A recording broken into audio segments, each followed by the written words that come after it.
En esta ceremonia será investido como doctor honoris causa de nuestra Universidad Nacional de Río Cuarto el señor Álvaro García Linera.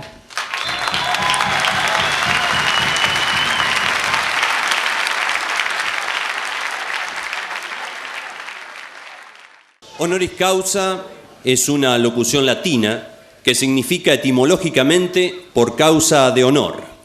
La universidad, como institución académica y educativa, ha encontrado y convencionalizado en esta modalidad una forma de reconocer e investir a destacadas personalidades con el título de doctor. Doctor justamente a causa de su honorabilidad en la vida, en la sociedad, una resignificación interesante y alternativa respecto de la lógica clásica de titulaciones universitarias. Hoy el señor García Linera recibe este título académico no por su cargo como vicepresidente, sino por su ser como totalidad. Integran el estrado el rector de la Universidad Nacional de Río Cuarto, profesor Marcelo Ruiz.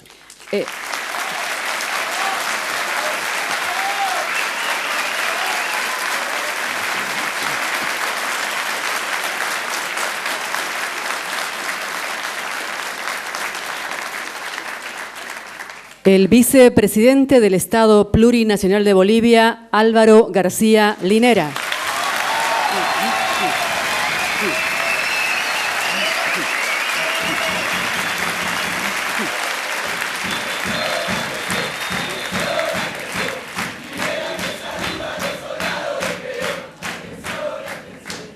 Seguidamente hacemos lectura de la resolución número 046 del Consejo Superior de la Universidad, que dice lo siguiente. Visto el proyecto de resolución presentado por la comisión ad hoc constituida, en la cual se propone otorgar el doctorado honoris causa al vicepresidente del Estado Plurinacional de Bolivia, Álvaro García Linera, y considerando que al momento de reconocer la figura de Álvaro García Linera no resulta posible escindir su trayectoria intelectual y militante del profundo proceso de cambios que atraviesa Bolivia.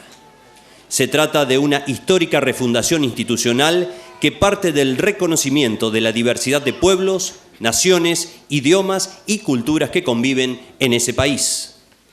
Que García Linera ha abordado sin resquemores temáticas crispantes de la actualidad boliviana y latinoamericana: la democracia, el trabajo, el medio ambiente, los recursos, el Estado, los movimientos sociales.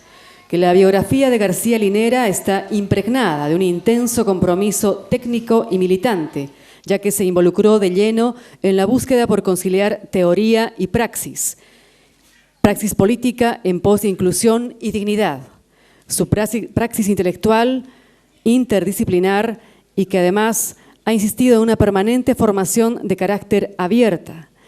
Interdisciplinar porque ha combinado las ciencias exactas con las ciencias sociales, la matemática y la sociología, en diálogo con diversas tradiciones emancipatorias de América Latina y del mundo: indianismo, marxismo, maoísmo, catarismo, nacionalismo popular, para pensar la especificidad de Bolivia y las alternativas de cambio en los intersticios del presente.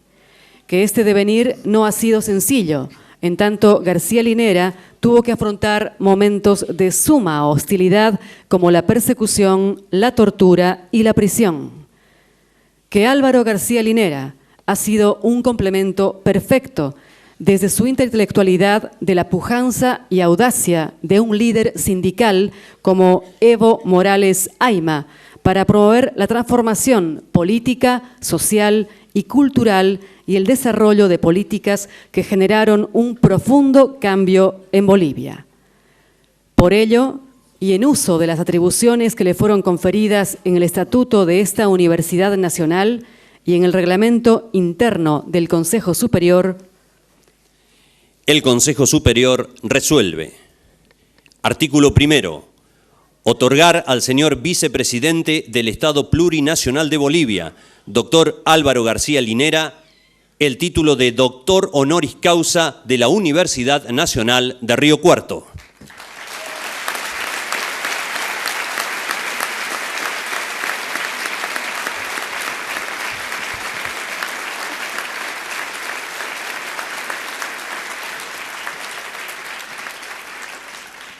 Artículo segundo, de forma.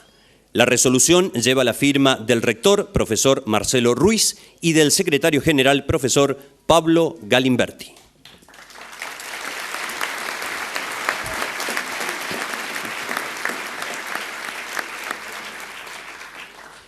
Seguidamente, el señor rector va a proceder a la solemne investidura con el grado de doctor honoris causa a Álvaro García Linera.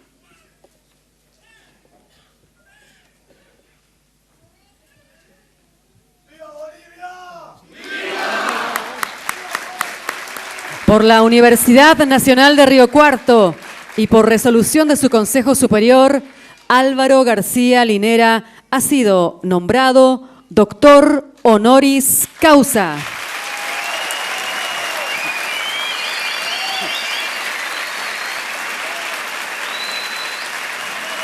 En virtud de la autoridad conferida al señor rector, le entrega dicho título.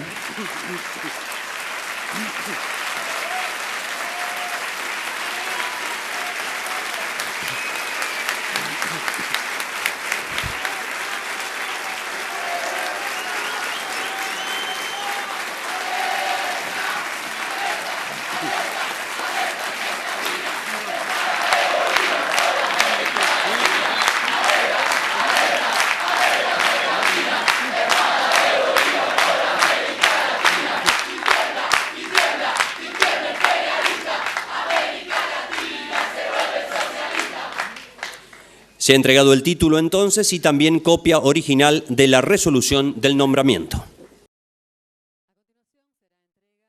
Escuchamos ahora al doctor honoris causa de nuestra universidad, Álvaro García Linera.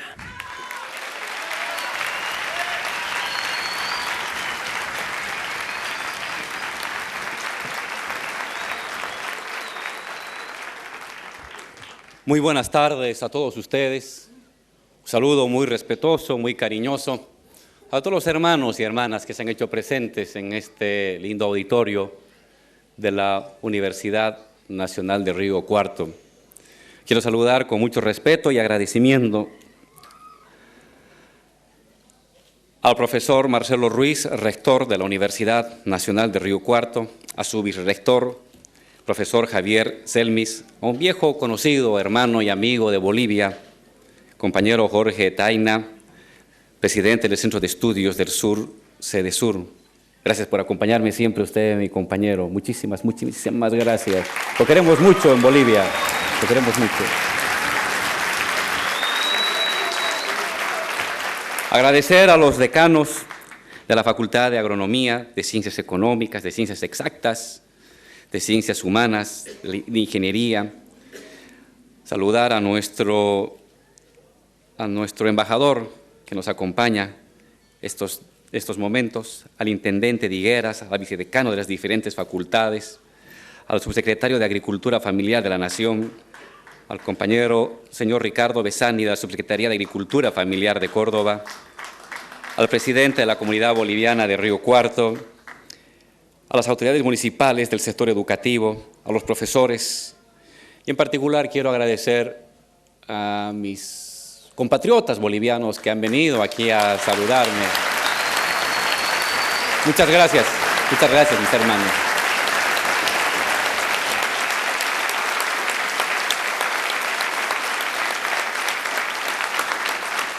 Y por supuesto agradecer a los alumnos y esas hermosas barras verdes rojas que se han hecho presentes acá. Me he anotado las canciones para ir a replicar en Bolivia. Se oye muy bien, muchas gracias. Quiero agradecer este reconocimiento. En verdad, estimado rector, muchísimas gracias por este honoris causa. Lo recibo con mucha humildad y lo recibo con compromiso. No es el reconocimiento a una persona, porque como personas no somos nada, somos un pedazo más de viento, un pedazo más de tierra que se mueve de un lugar a otro, pero cuando estamos en bloque, cuando somos muchos, esos pedazos de viento y esos guijarros de arena horadan montañas, cambian los cursos de los ríos, construyen historia. Este reconocimiento lo asumo como un reconocimiento a un pueblo, al pueblo boliviano que lucha, que pelea, que transforma, que revoluciona.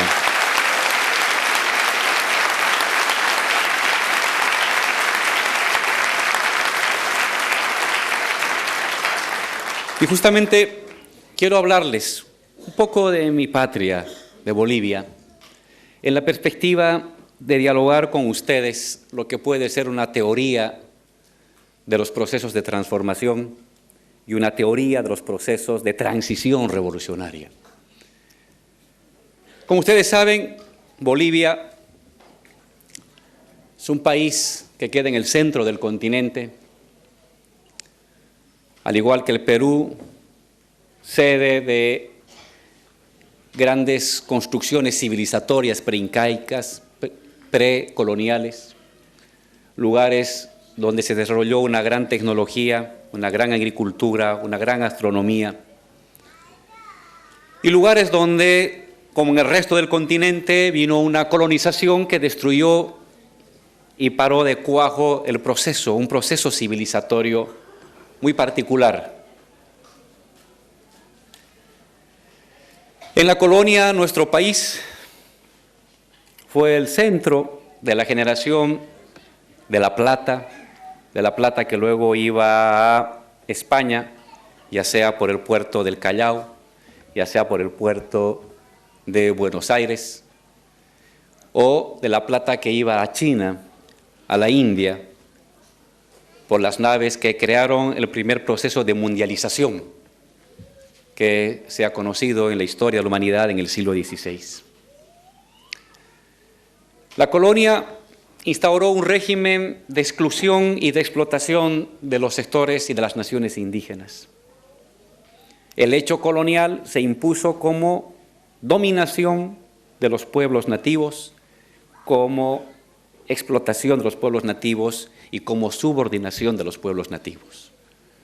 En Argentina, en lo que es Argentina, Bolivia, Perú, Colombia, Brasil se impuso un régimen de explotación de la fuerza de trabajo a través de la mita, de uso agrícola de los trabajadores en torno a la hacienda y de acaparamiento de los niveles de decisión político y económico por élites extranjeras y de subordinación y de trabajo impago a los pueblos locales. Sobre esta base de dominación del hecho colonial se constituyeron nuestras repúblicas. 1810, 1815, 1817, 20, 25, dieron lugar en toda América Latina a la conformación de repúblicas. En el caso de Bolivia, la conformación de la república tuvo unas características particulares. Lo hacía sobre el terreno de la existencia de numerosos pueblos indígenas, que cuando en 1825 se funda Bolivia, constituían el 90% de la población. Después de 15 años de guerra de guerrillas, de ejércitos libertarios que iban y venían, que perdían y que ganaban, se constituyó el régimen republicano. El régimen republicano se lo hizo sobre la base de la preservación del viejo régimen colonial, a saber, los indios, los pueblos indígenas, sin derechos a ciudadanía, sin derechos a mando, sin derechos a tierra, sin derechos a participación, y las viejas oligarquías recicladas nuevamente asumiendo el poder de Estado. Meses atrás, defensores de la corona, meses después, defensores de la república, el orden económico global se mantuvo intacto. Bolivia nació pues entonces con una primera falla estructural de su Estado. Todos éramos bolivianos, pero solamente un pequeño pedazo eran ciudadanos, es decir, gente con derechos. Y el 90% que no tenían propiedad privada, que no sabían hablar ni escribir en castellano, que no tenían recursos económicos, simplemente bolivianos, es decir, nadie. Bolivia, pese a las guerrillas y al esfuerzo de los libertadores, esta mañana yo comentaba en la Universidad de Cuyo el papel de Belgrano en reconocer por primera vez a un líder indígena, Cumbay. Lo recibió en Potosí con todos los honores y decía, desde que Belgrano recibió a Cumbay con los honores en Potosí, nadie hasta el 2006 había vuelto a rendir honores a un indio. Tan racista era nuestra sociedad boliviana que construimos, que la mayoría no tenía reconocimiento. Podíamos rendir honores a príncipes, a reyes y a presidentes extranjeros, pero nunca se podía rendir honores a un indígena. Desde Cumbay, 1817, hasta el año 2006, recién en mi patria, en Bolivia, un indígena presidente pudo recibir los honores como corresponde de su ejército, de su caballería, de sus instituciones. El papel de Belgrano en adelantarse a su época es sin duda muy importante. Se adelantó 150 años a la historia de América Latina. Bolivia nació así. Bolivia nació en medio de una sociedad de hacienda, donde el sentido de patria era hasta donde llegaba la hacienda, donde los ciudadanos eran los que eran hacendados o empresarios mineros, y el resto, es decir, la mayoría de artesanos, de comerciantes, de campesinos y de comunarios, simplemente no era nada, no existía. A lo más era una herramienta de trabajo más de la hacienda. Esta fue una falla que caracterizó el Estado boliviano y que definió su gelatinosidad. No puede constituirse Estado al margen de los ciudadanos. Cuando eso sucede, estamos a un tipo de Estado aparente, es decir, un Estado que solamente representa a un grupo, a una rosca, a un conglomerado y que no tiene ninguna voluntad de representar al resto de la colectividad, aún bajo relaciones de dominación. Entonces, definimos un Estado aparente como un Estado de élite, como un Estado que ni siquiera tiene voluntad hegemónica de articular al resto de la sociedad, que se contenta y se atrinchera en la hacienda y en la empresa minera, y el resto se le presenta como un territorio inhóspito, salvaje, peligroso, con el que hay que mantener simplemente relaciones de ataque y de contrainsurgencia.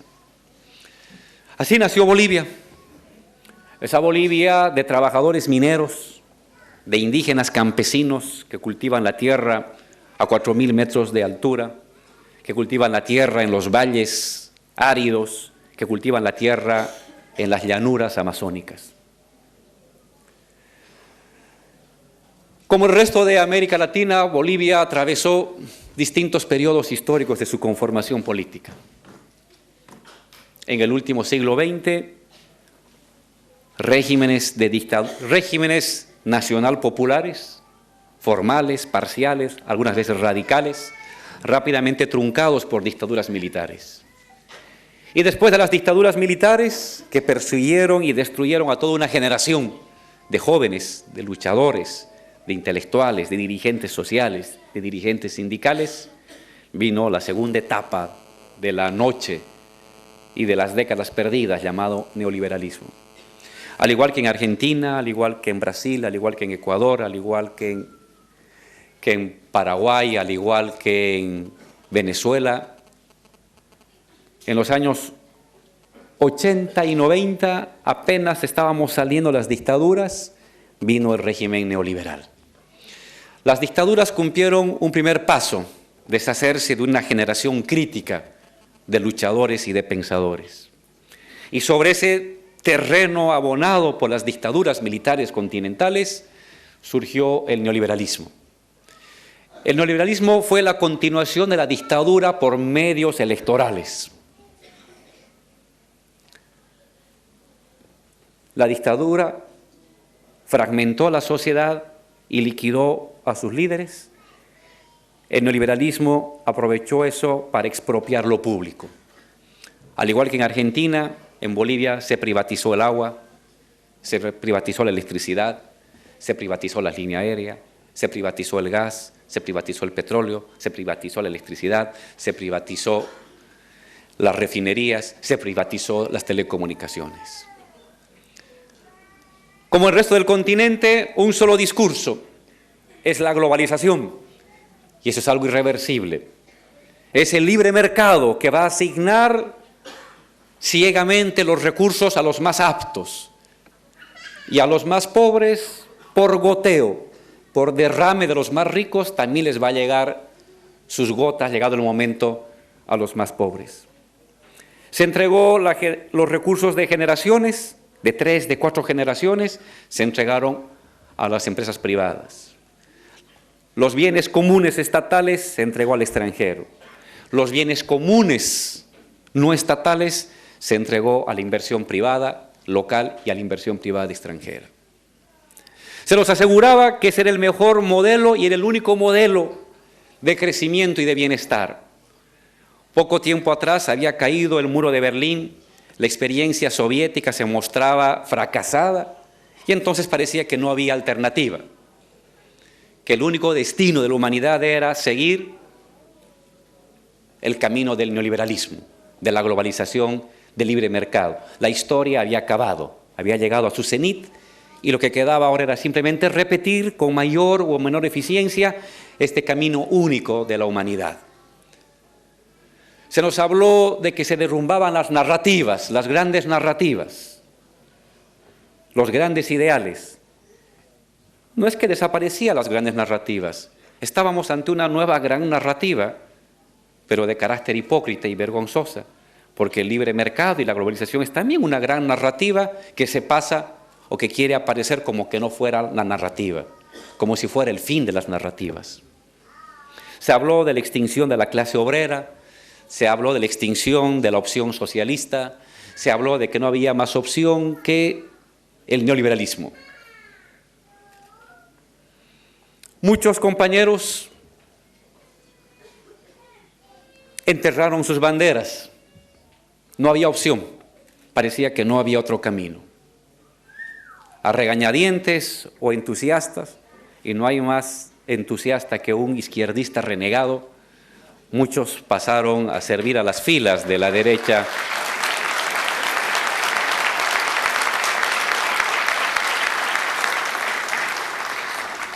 Este parecía el diseño final de fin de siglo. Parecía el diseño final de fin de siglo.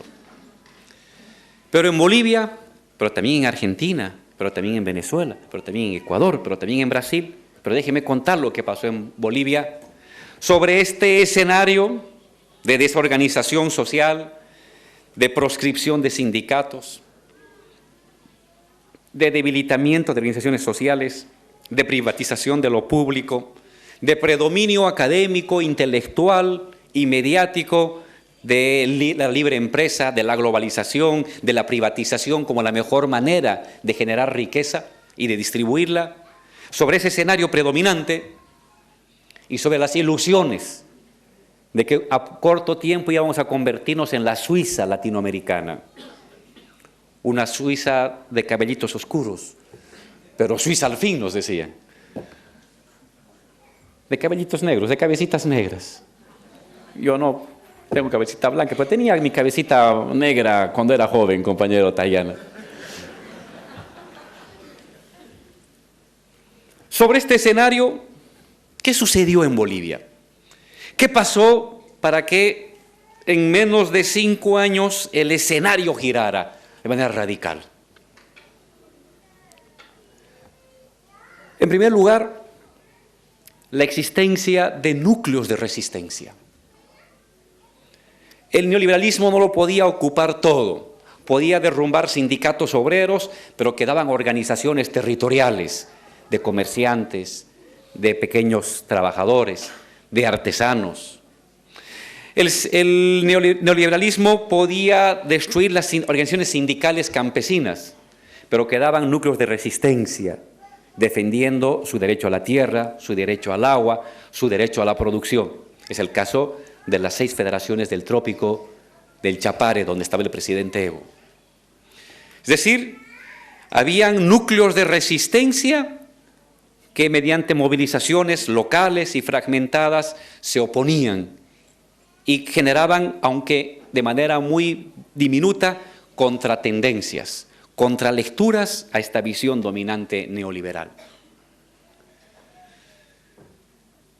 Es decir, esto significa que se creó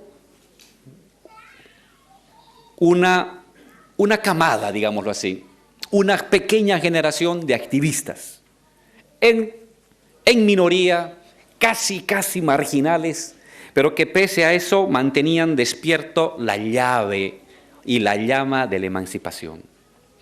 Este pequeño grupo de activistas, con el tiempo se van a convertir en personas que van a lograr mayor influencia y mayor irradiación discursiva de la emergencia de un nuevo programa nacional popular.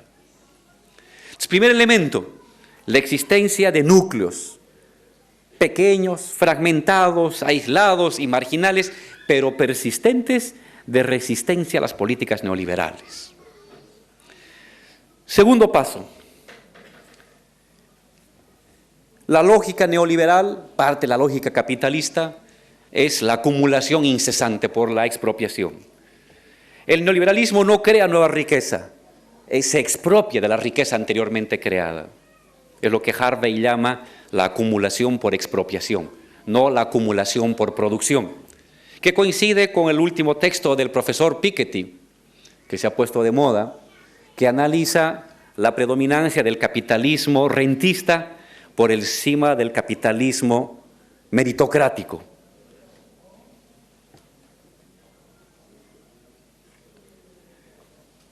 Este proceso de expropiación pasó de expropiar empresas estatales estratégicas a empresas estatales secundarias. Expropiado eso por el capital extranjero, había que seguir acumulando. ¿Y cómo era? Había que pasar a la expropiación de los bienes comunes no estatales, es decir, de tierra, de agua, que en Bolivia son bienes comunes, bienes comunitarios no estatales. Esa fue la tercera oleada de ofensivas neoliberales de expropiación de lo común. Y ese fue un momento fundamental. El revolucionario no puede saber cuál será el momento que pueda cambiar la orientación de la historia, pero a cada momento de la historia apuesta a cambiarla. Y eso sucedió en Bolivia. Se privatizó lo público, hubo resistencias, pero se impuso. Se privatizó yacimientos, el gas y el petróleo, hubo resistencia, pero se impuso. Y pasada esa batalla, se intentó privatizar el agua. Y ahí fue el punto de quiebre. Se trataba de un bien público no estatal, en torno al cual se movía desde hace más de 100, 300, 500, 800 años sistemas tradicionales y comunitarios de gestión del agua. La gestión del agua en el mundo andino es más complicado que la gestión de la tierra, porque es un bien profundamente escaso. Y ahí fue donde el neoliberalismo tocó su fin, porque en torno al agua se articularon las asociaciones que gestionan comunitariamente el agua. Asediadas y ante el riesgo de ver privatizados sus recursos, avanzaron en procesos de asociación, avanzaron en procesos de articulación, avanzaron en procesos de movilización y luego de vinculación con otros sectores. Se dio en Bolivia lo que llamamos la Guerra del Agua, que va a ser la primera batalla en 20 años, donde el pueblo va a ganar. No va a ser una batalla en todo Bolivia, va a ser una batalla local. Hasta entonces, maestros que resistían, perdían. Obreros que resistían, perdían. Estudiantes que se movilizaban, perdían. Campesinos que resistían, perdían. Pero fue en torno al agua una necesidad básica. Entre el año 2003 y el año 2005 se van a dar grandes movilizaciones, se va a consolidar este proyecto único de movilización y de voluntad política y lo que va a haber es una conversión de la capacidad organizativa social en capacidad electoral. se va a construir una candidatura con organizaciones sociales, lo que va a dar el protagonismo a la organización social, y el partido como una prolongación electoral de la organización social. Y se va a plantear un programa de gobierno muy específico.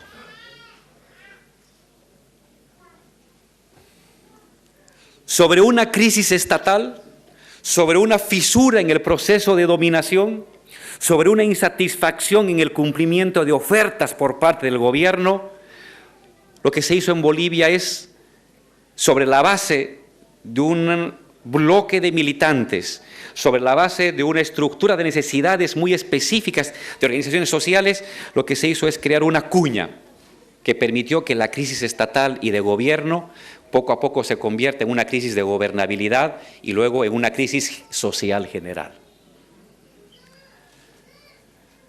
Uno se pregunta, ¿cuál es la dimensión de la crisis que atravesó Bolivia?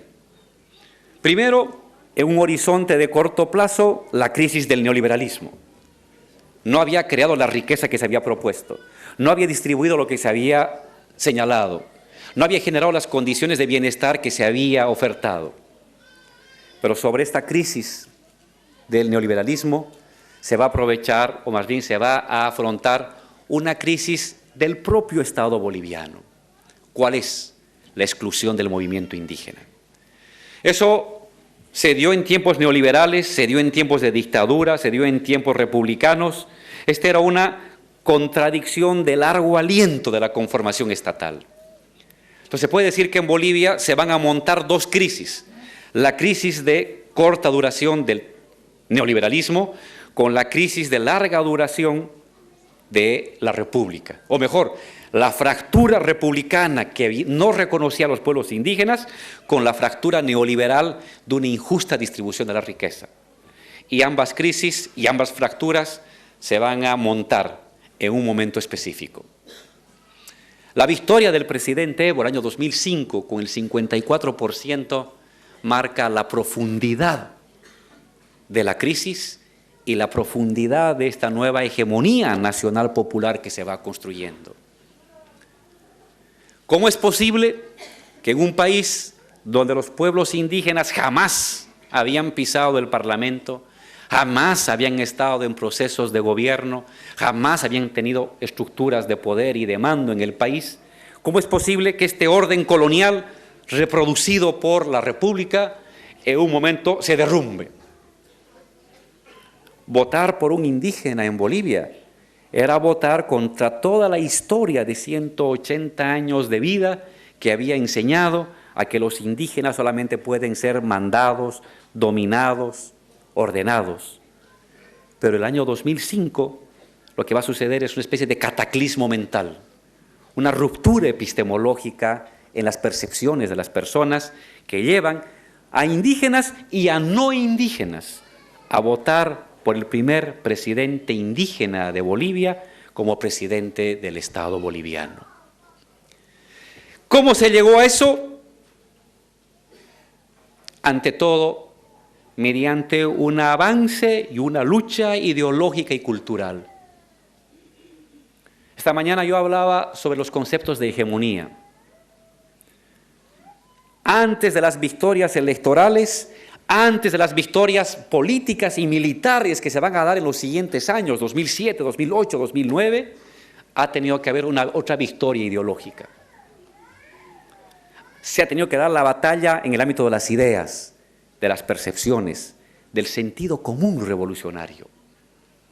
Es el papel de los activistas, es el papel de los jóvenes, es el papel de las mujeres, es el papel de las organizaciones, es el papel del investigador, es el papel del catedrático, es el papel del periodista, es el papel del comentarista, es el papel del radialista, que fueron creando en 5 años un nuevo tejido de sentido común, un nuevo tejido de percepción de que era posible otra cosa distinta al neoliberalismo, que era posible otra cosa distinta a la privatización, que era posible otra cosa distinta a un gobierno de élites empresariales.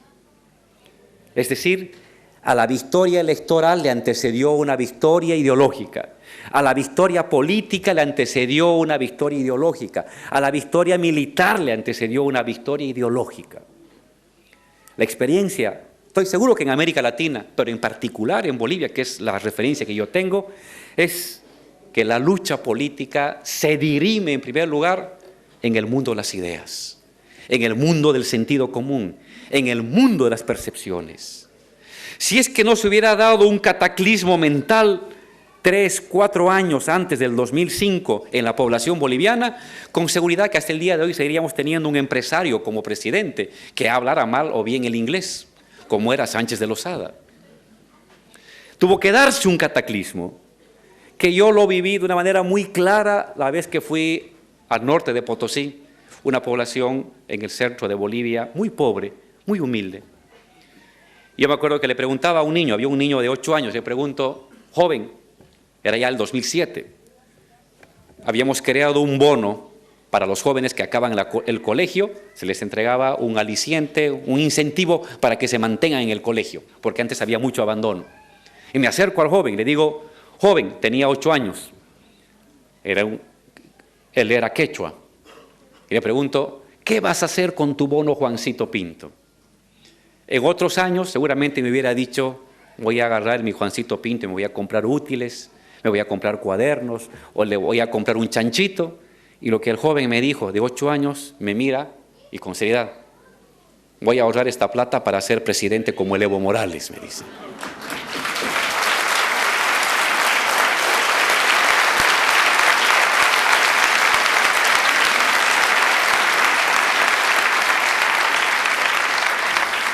Esta es la revolución de la mente, la victoria ideológica previa a las victorias políticas, la victoria ideológica previa a las grandes victorias electorales, el cambio en el mundo de las percepciones de la gente.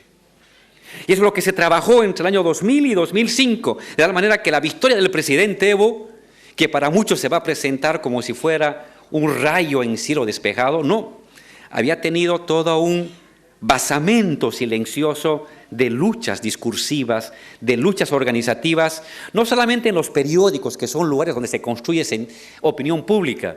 Hay otros escenarios alternativos de opinión pública, el que se da en las radios comunitarias, el que se da en los volantes, el que se da en las universidades, el que se da en las asambleas barriales, el que se da en las asambleas obreras. Son también escenarios no muy visibles de opinión pública, pero por ahí se comenzó. Se fue ganando la opinión pública de otra posibilidad de sociedad, de otro posible país, Bolivia, en barrios, comunidades, asambleas, fábricas, radios, y al final se creó un cerco de opinión pública hacia la opinión pública oficial, siempre muy conservadora, la de la radio, la de la televisión o el periódico, que siempre va a ser la trinchera de los sectores más conservadores, que son los que tienen plata. Pero esos no son invencibles, no son invencibles. Es posible aplicarles una estrategia maoísta, digámoslo así, de opinión pública, una especie de cerco que va por los espacios reticulares, aparentemente invisibles, pero que generan en juventud, en estudiantes, en investigadores, en comunicadores, un otro sentido común, un otro sentido, otra percepción, una otra idea fuerza de lo que puede ser el país. El año 2005 se logra la primera victoria electoral. Se tiene el gobierno, pero no se tiene el poder. No se tiene el poder porque el Senado sigue en manos de la derecha. No se tiene el poder porque la economía boliviana está desquiciada, endeudada y todo bajo manos de países extranjeros y de empresas extranjeras. No se tiene el poder porque las estructuras de dominación judicial siguen controladas por las viejas élites. Es decir, se logra el gobierno, pero no se tiene el poder. A partir del 2005 se va a iniciar una segunda etapa de la conversión de la victoria electoral en construcción de poder. Y eso va a pasar por varias medidas, cada una tan audaz como la otra y tan peligrosa también como la primera. Había que desmontar el poder económico de las viejas oligarquías. Ante todo, empresas extranjeras, propiedad de la tierra, que son la base material del poder conservador en mi país. En el primer caso lo que se hizo fue nacionalizar, aún a riesgo de bloqueo económico, aún a riesgo de que nos fusilen, aún a riesgo de que nos crucifiquen.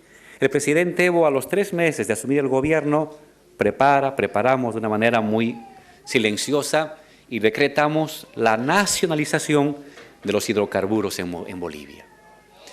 Solo esta medida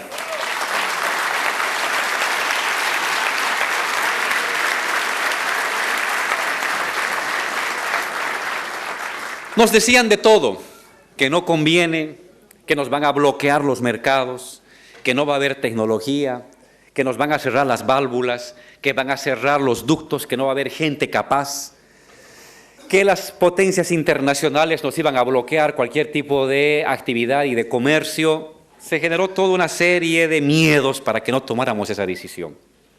Al final la tomamos. Visto a 8 años de distancia, podemos decir que fue una medida acertada, plenamente, porque eso modificó la correlación de fuerzas del poder económico en mi país. Hasta entonces, el Estado boliviano solamente controlaba el 12% de la economía.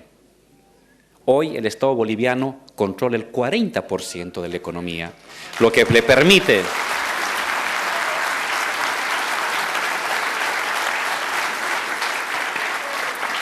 ¿qué nos permite eso? Control de divisas. ¿Qué nos permite eso? Internalizar el excedente. Bolivia, pese a su pequeñez y su pobreza, era un país exportador de dinero. No bastaba la miseria, sobre esa miseria que arrastrábamos, exportábamos dinero y capital.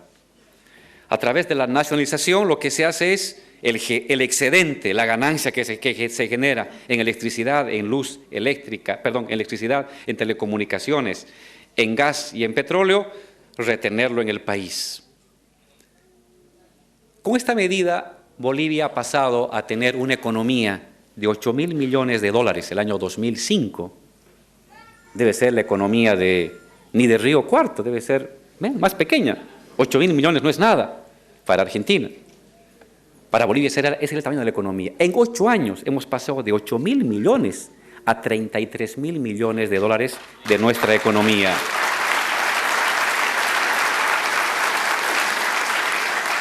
¿Qué significa esto? La economía se ha multiplicado por 3,5 en 8 años. Solo reteniendo el excedente gasífero, solo reteniendo. Reservas internacionales. Teníamos, cuando llegamos al gobierno, 2.300 millones de dólares de reservas internacionales.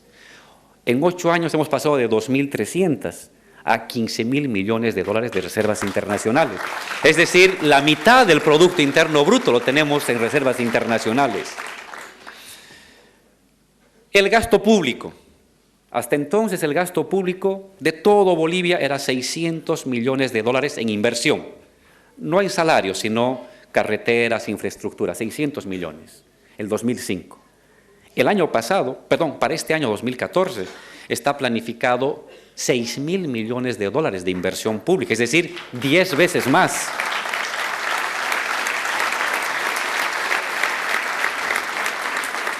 Y eso lo coloca uno en otras condiciones de negociación. En mi patria, el año 2005, el 2003, el presidente decretó un incremento de los impuestos para los asalariados, no para los empresarios, sino para el asalariado, para el profesor, para el profesional, porque no tenía plata. Y el Banco Mundial y el Fondo Monetario le dijo, el Fondo Monetario, te prestamos 200 millones de dólares, pero tú me elevas los impuestos al asalariado. Lo hizo y se vino una sublevación donde se enfrentaron policías y militares en plena plaza de la sede de gobierno, donde murieron más de 16 personas. El 2005 el presidente Mesa tuvo que pedir auxilio a los organismos internacionales para pagar salarios, porque no había plata. Nacionalizamos y cada año no solamente hemos subido el salario mínimo en Bolivia, saben mis compatriotas, por eso muchos se venían aquí a Argentina, el salario mínimo hace 5 años en Bolivia llegaba a $30, $35 el mes salario mínimo. Hoy el salario mínimo está en $210, de 34 a $210. Dirán, ay Álvaro, no es gran cosa porque aquí ganamos, no sé, será $700, $500 el salario mínimo. ¿Cuánto será? ¿400? 350. Pues nosotros ya estamos en 210 y denos 5 añitos y vamos a llegar a los 350, $400.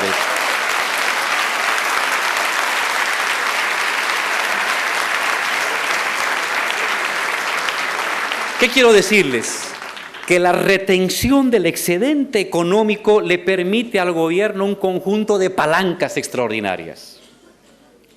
Palancas en el ámbito del control del cambio, en la retención de divisas, en la definición de salarios, en la inversión pública, en la distribución de recursos hacia los más necesitados y más pobres.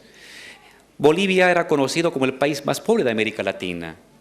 Cuando hemos llegado al gobierno, el 49% de los bolivianos eran extremadamente pobres, el 49%, es decir, un ingreso con menos de $1 al día, 49% de los bolivianos. Seguimos teniendo gente extremadamente pobre, pero en 6 años, de 49 hemos caído al 20%. Y hasta que finalice esta década, tenemos que llegar a un 5% de extremadamente pobre, que es un nivel aceptable a nivel del continente. Eso sería imposible si no tuviéramos dinero. Si tuviéramos que ir a negociar a cada rato al Banco Mundial o al Fondo Monetario Internacional. Hoy en Bolivia definimos nuestras políticas públicas a partir de nuestro propio presupuesto. Nos hemos establecido metas muy claras: industrializar el gas, industrializar el litio, industrializar la agricultura, industrializar los minerales. Somos un país hoy exportador de materias primas, pero tenemos como meta hasta el año 2025, en 11 años, y exportar 0 de materia prima y exportar puro producto industrializado. Y tenemos los recursos para hacer eso.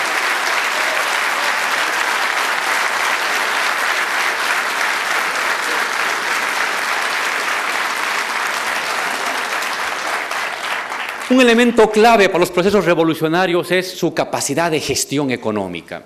Y eso es clave, mis compañeros. Es clave. Es la base material.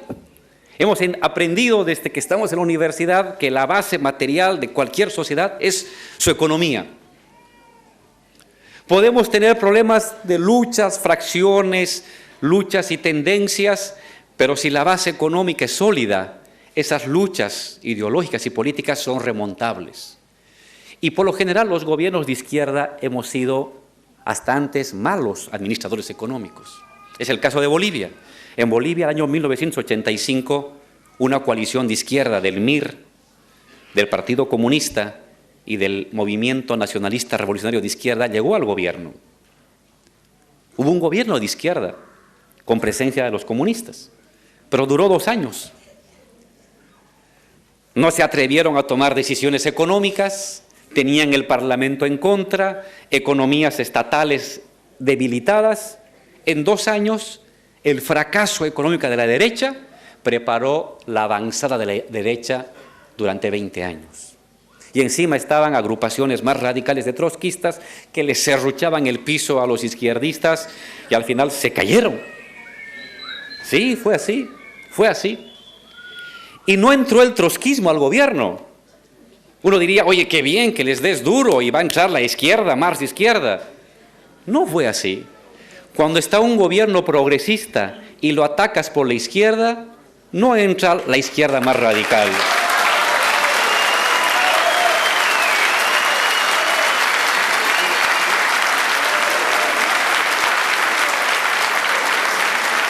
No entra la izquierda radical. Lo que entra es la derecha. Y en Bolivia El fracaso de la izquierda y el ataque de la extrema izquierda preparó el terreno de 20 años de derrotas terribles que sembraron llanto, dolor en mi país. Sobre un gobierno de izquierdas progresista es avanzar, potenciarlo, radicalizarlo, empujarlo, pero es sobre lo que hay, sobre lo que existe, sobre lo construido aquí. Y ahí está la clave económica, un buen manejo económico. Los gobiernos de izquierda tenemos que dar las señales de que podemos también administrar de buena manera la economía. Es complicado porque asistimos a cada rato a boicots. En Bolivia nos han boicoteado los banqueros, nos han boicoteado los agricultores, exportadores, nos han boicoteado los organismos internacionales, nos han boicoteado las empresas petroleras. Vamos a asistir a boicots a cada rato porque les hemos quitado su poder de decisión. Les hemos quitado el dinero, millones de dólares, que antes se lo llevaban al extranjero. Pero lo importante es tomar las decisiones y cuando hay problemas, decirlo al pueblo, explicar a la gente. El tema de la economía es un tema de interés público.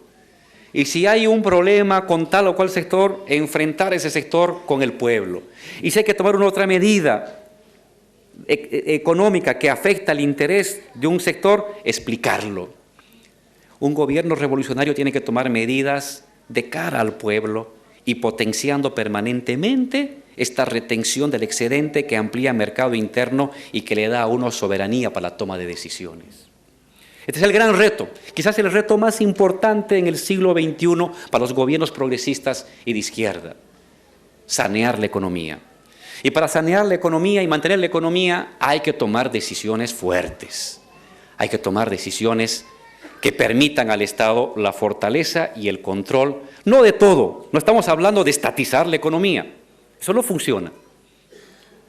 Pero es muy importante que el Estado tenga un papel importante en el control, la regulación y la generación del excedente. Y sobre ese núcleo viene la inversión privada local, viene la inversión extranjera, viene el pequeño productor, viene el pequeño comerciante, viene la economía comunitaria, pues tiene que haber un eje nucleador del funcionamiento del resto de la economía. No es fácil, lo estoy ahorita hablando con sencillez, pero es complicado.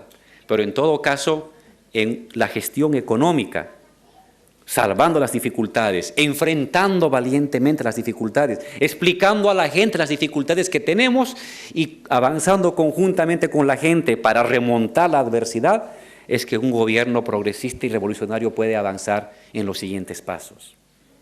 Ese es un primer elemento. Un segundo elemento, la relación Estado y movimiento social. Todo Estado, nunca lo olvidemos, es monopolio, es concentración de decisiones. Pero también todo Estado es una relación social. Es una máquina, hemos aprendido del marxismo, sí, pero también el marxismo nos decía que el Estado es una relación social, que se vuelve máquina, que se objetiviza en instituciones, en procedimientos impersonales. Es una máquina, pero es una máquina relacional. Y eso significa que en el Estado están condensadas las clases y las luchas de clases sociales. Y que uno no puede renunciar a la lucha en el Estado. No hay que contentarse solamente en el Estado, ni podemos concentrar toda nuestra fuerza en el Estado. Pero no podemos eludir la lucha por el Estado. Y a la lucha por el Estado, articular con la lucha por fuera del Estado.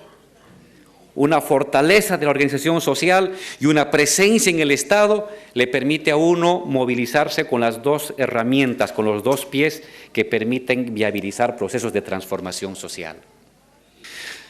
Se ha logrado una excelente alianza con la Central Obrera Boliviana, con el movimiento obrero, una excelente articulación con el movimiento urbano, popular y vecinal que conforman el núcleo de irradiación. Esta forma el bloque de poder. Pero hay otros sectores que forman parte de la economía, que forman parte de la sociedad. El sector empresarial, por ejemplo. ¿Qué se hace con el sector empresarial? ¿Se lo margina? ¿Se lo articula? La experiencia nuestra es la siguiente, que no la quiero colocar como algo a repetir. En la nuestra hay que derrotar primero su proyecto. Hay que derrotar al sector. Y una vez derrotado ideológica y políticamente, hay que articularlo de manera subordinada. En ese sentido, hay que combinar Gramsci con la idea de hegemonía como seducción, como liderazgo, con la idea leninista de hegemonía que es derrota a tu adversario. Derrotas a tu adversario, incorpora a tu adversario. Derrota a tu adversario, incorpóralo. Y así vas expandiendo un bloque más amplio que tiene que lograr abarcar a todo el país para que se vuelva duradero con el tiempo, pero a la vez sin correr el riesgo que la ampliación del bloque social te lleve al ablandamiento de tu contenido. Entonces hay que derrotar las otras opciones. Es un poco la experiencia de esta tensión creativa del proceso revolucionario entre hegemonía como liderazgo y fortaleza del núcleo duro que conduce el proceso revolucionario. Una última contradicción viva de la revolución es lo que nos tensiona entre lo particular y lo general. El movimiento social en Bolivia ha creado un programa general, es decir, ha remontado lo gremial, ha remontado lo corporativo para imaginar Bolivia en su conjunto. Se vuelve universal. Nacionalización es una demanda para todos, no es para un sector. Asamblea Constituyente es una propuesta para todos, no solamente para un sector. Gobierno indígena es una propuesta de justicia social para todos, no solamente de un sector. Es una propuesta universal. Pero el movimiento social no siempre mantiene propuestas universales todo el momento. En momentos se repliega en lo particular, en momentos se repliega en lo corporativo. Y es así la vida. La idea de un proceso revolucionario perpetuo, ascendente, ininterrumpido, es falso, porque la gente también tiene que ir a su casa. La gente puede estar movilizada en la huelga, en la marcha, en el piquete, 1 mes, 2 meses, 3 meses, pero luego también se va a su casa. Tiene que estar con su familia, tiene que comer de algo, tiene que ir a ver a su madre, tiene que ir a sus parientes, quiere jugar fútbol. Es como cualquiera de nosotros, un ser humano.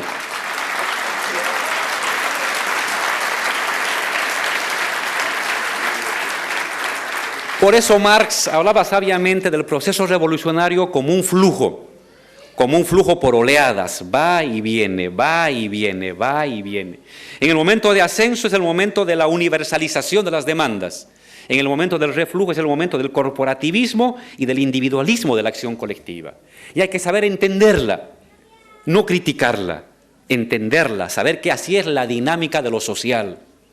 Y sobre esa dinámica esforzarse como militante, como activista, para buscar las mejores condiciones de un nuevo ascenso social que vuelva a levantar las banderas universales. Pero tienes que pasar un buen tiempo, 1 mes, 1 año, 2 años, 3 años, con movimientos sociales fragmentados, corporativizados. Es parte de la dinámica social y no hay que alarmarse de ello, ni hay que pretender sustituir al corporativismo con la mera voluntad estatal. Si uno quiere sustituir a la acción colectiva con el voluntarismo universalista estatal, está sustituyendo a la sociedad. Y ese es un gran error, un error que no lo podemos nosotros mantener.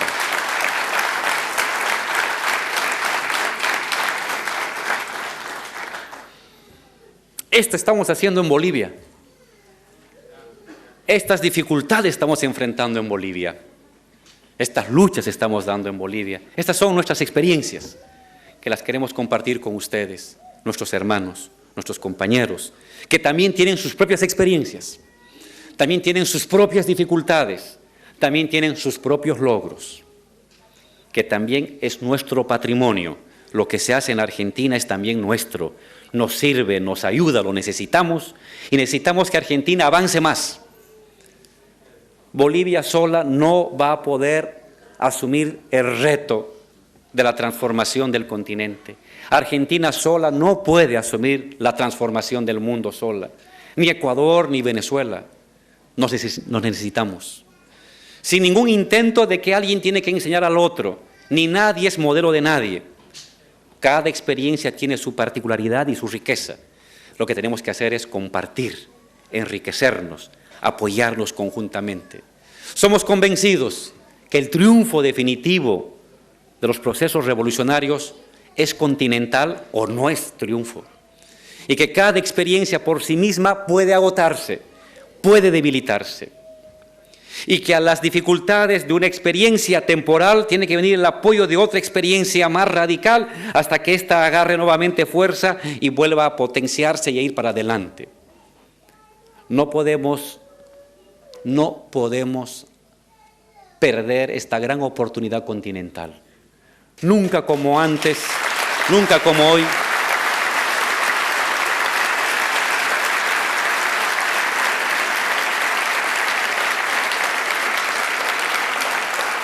Nunca como hoy el continente presenta la mayor cantidad de gobiernos y de experiencias progresistas y revolucionarios de su historia. Nunca habíamos vivido una cosa así. Lo que había era continentalización de las dictaduras, continentalización de los neoliberalismos, pero no asistíamos a una continentalización de las experiencias revolucionarias. Es nuestro tiempo. Es nuestra época. Avancemos, apoyemos. Sobre lo construido, fortalezcámoslo. No hay tiempo para dudas. No tenemos la oportunidad para retroceder. Se trata de seguir avanzando en lo nacional y en lo continental.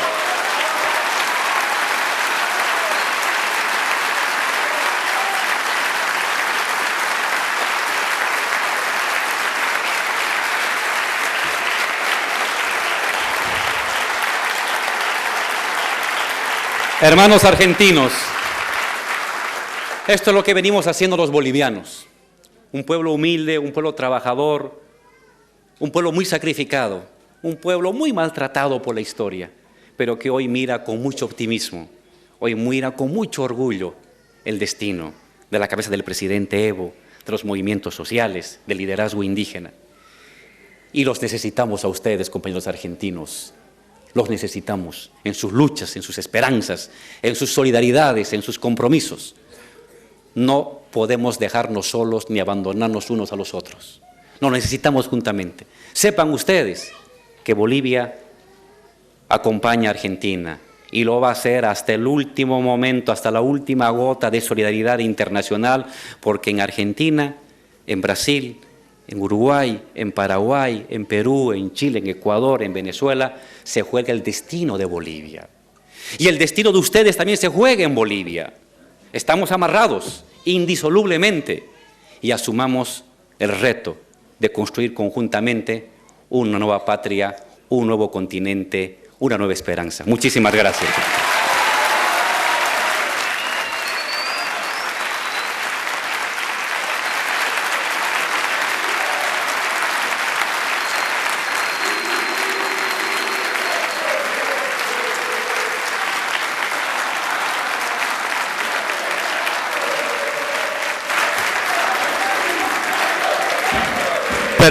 Perdón, me había olvidado. Con mucho cariño les traemos, especialmente para los jóvenes estudiantes, unos libros que resumen nuestra pelea en la Asamblea Constituyente. Son más de 50.000 hojas de todo lo que hemos debatido en la Asamblea Constituyente que los dejamos para ustedes. Muchísimas gracias.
palabras que nos dan ánimo, que nos incitan a seguir adelante y nos recuerdan a aquellos que murieron en el camino y cuyas vidas fueron cegadas por la dictadura militar.